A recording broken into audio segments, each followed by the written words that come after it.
அனைவருக்கும் வணக்கம். 8ஆம் வகுப்பு இயல் 3. இன்றைக்கி என்ன படிக்க போகிறோன்னா, தலைக்குள் ஒரு உலகம், உரைநடை, இலக்கணம், எச்சம், இது 2 தான் படிக்க போகிறோம்.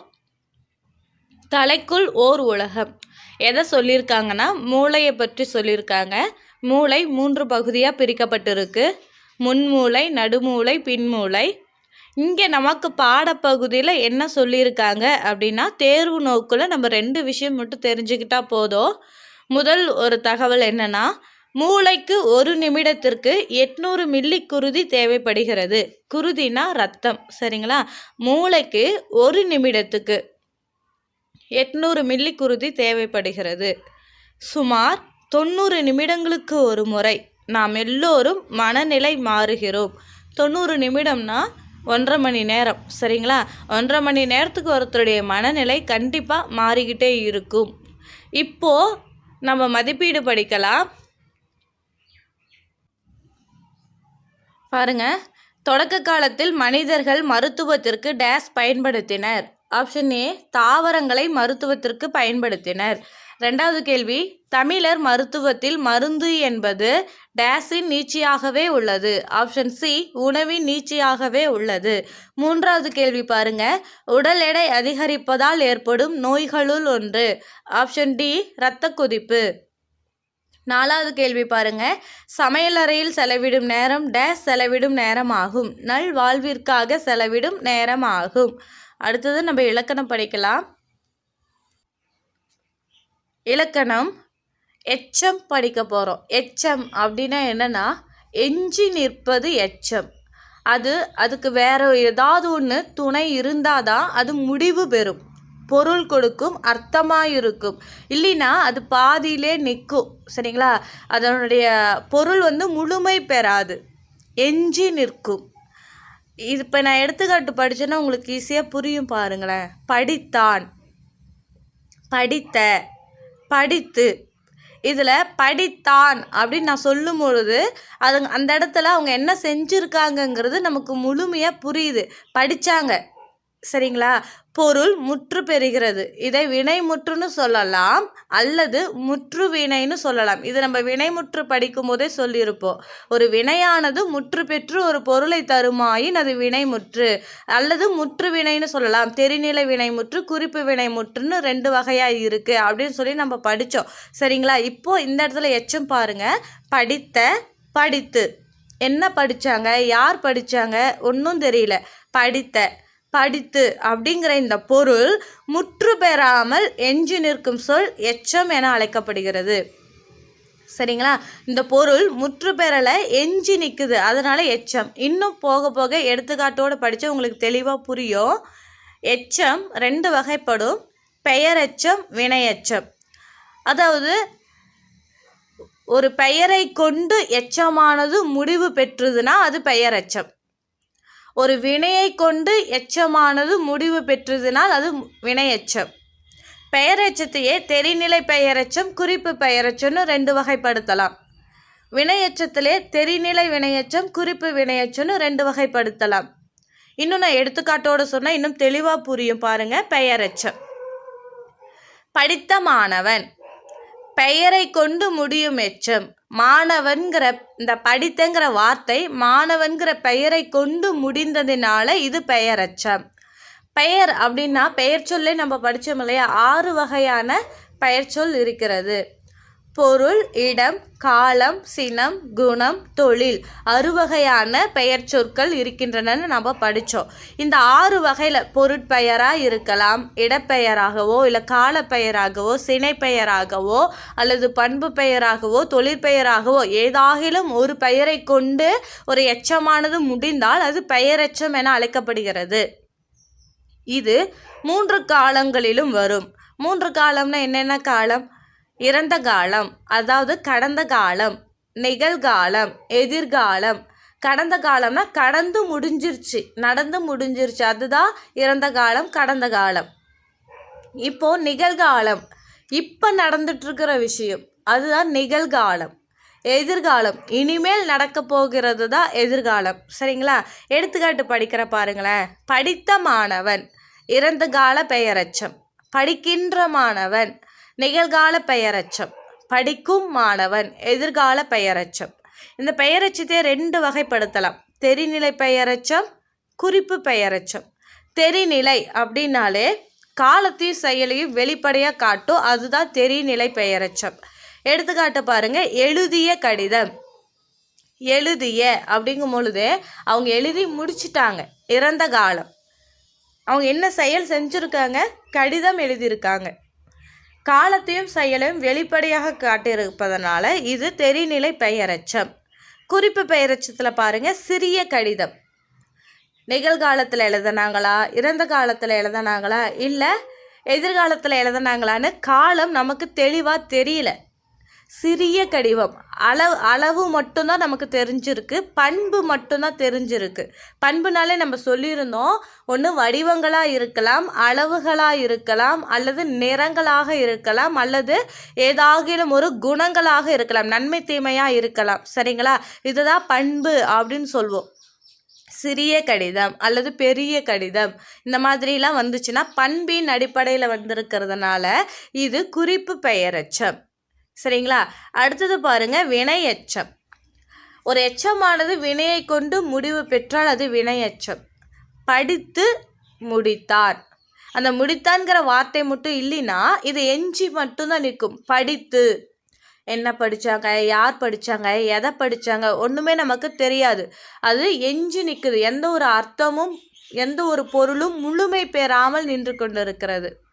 அதுவே முடித்தான்கிற வார்த்தையை பயன்படுத்தும் பொழுது அது முடிவு பெறுகிறது.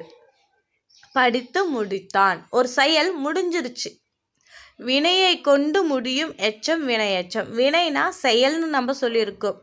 முடித்தான், நடந்தான், வந்தான், போனான், சென்றான், இது எல்லாமே ஒரு வினை தான். வினைனா செயல்.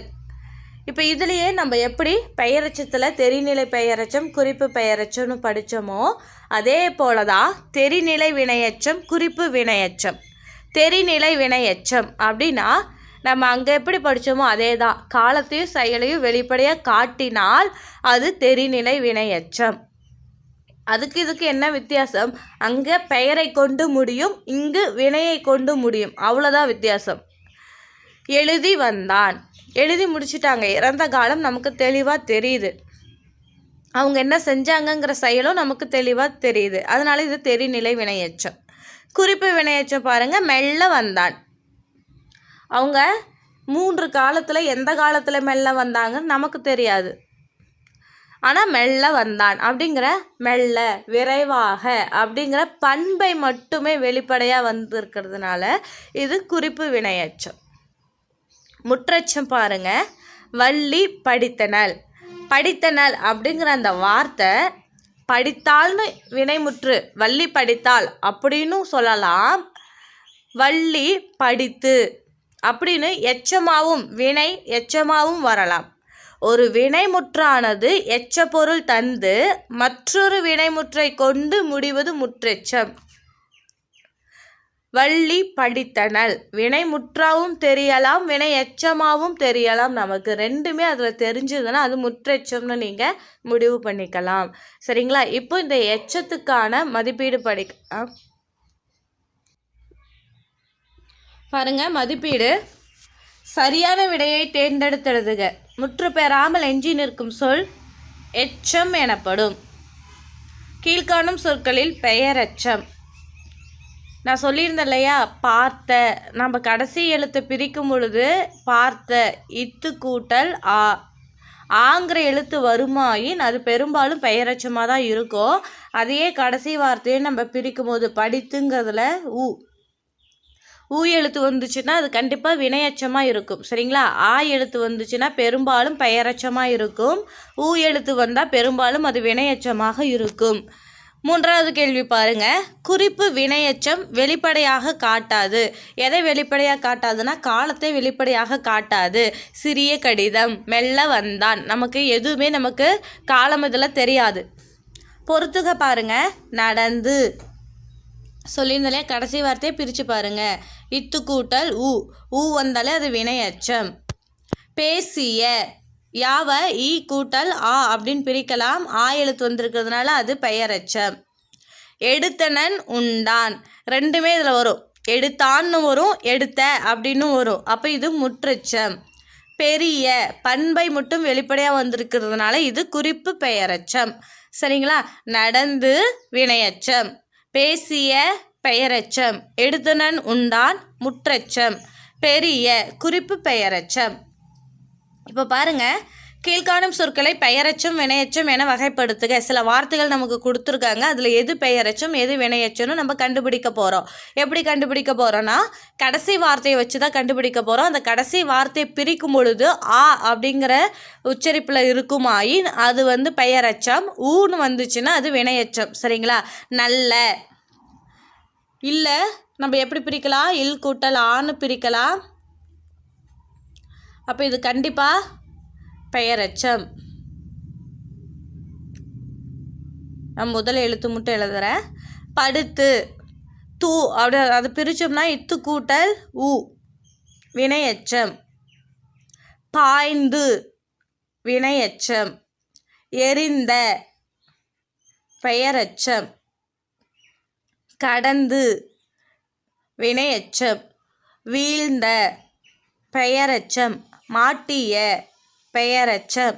பிடித்து வினையச்சம். அழைத்த பெயரெச்சம். பார்த்து வினையச்சம். சரிங்களா? கடைசி இடத்துல பாருங்க, நல்ல இல் கூட்டல் ஆ, படுத்து இத்து கூட்டல் ஊ, பாய்ந்து இத்து கூட்டல் ஊ, எரிந்த இத்து கூட்டல் ஆ, கடந்து இத்து கூட்டல் ஊ, வீழ்ந்த இத்து கூட்டல் ஆ, மாட்டிய ஈ கூட்டல் ஆ, பிடித்து இத்து கூட்டல் ஊ, அழைத்த இத்து கூட்டல் ஆ, பார்த்து இத்து கூட்டல் ஊ. சரிங்களா? கடைசி வார்த்தையை பிரித்து பார்க்கும் பொழுது ஆங்கிற எழுத்து வந்துச்சுன்னா அது கண்டிப்பாக பெயரெச்சன்னு போட்டுருங்க. ஊங்கிற எழுத்து வந்துச்சுன்னா அது வினையச்சன்னு போட்டுருங்க. சரிங்களா?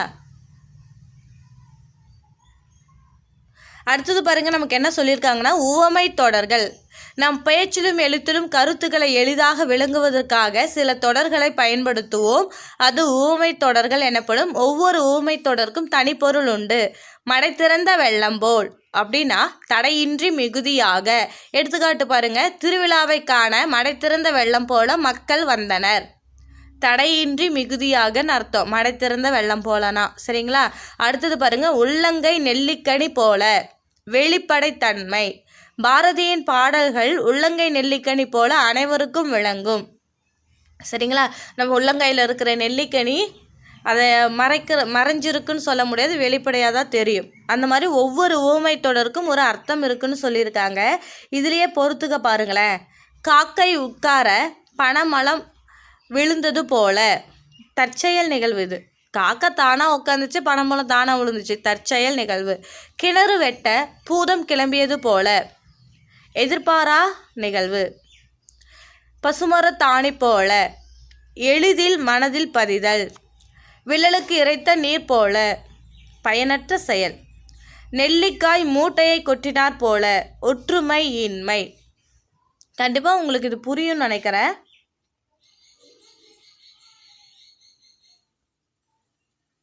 கலைச்சொல் பாருங்க. நோய் டிசீஸ், மூலிகை ஹெர்ப்ஸ், சிறுதானியங்கள் மில்லட்ஸ், பட்டய கணக்கர் ஆடிட்டர், பக்க விளைவு சைடு எஃபெக்ட், நுண்ணுயிர் முறி ஆன்டிபயோட்டிக், மரபணு ஜீன், ஒவ்வாமை அலர்ஜி. கண்டிப்பாக இந்த வீடியோ உங்களுக்கு பிரயோஜனமாக இருக்கும்னு நான் நினைக்கிறேன். மீண்டும் அடுத்த வகுப்பில் உங்களை சந்திக்கிறேன். நன்றி.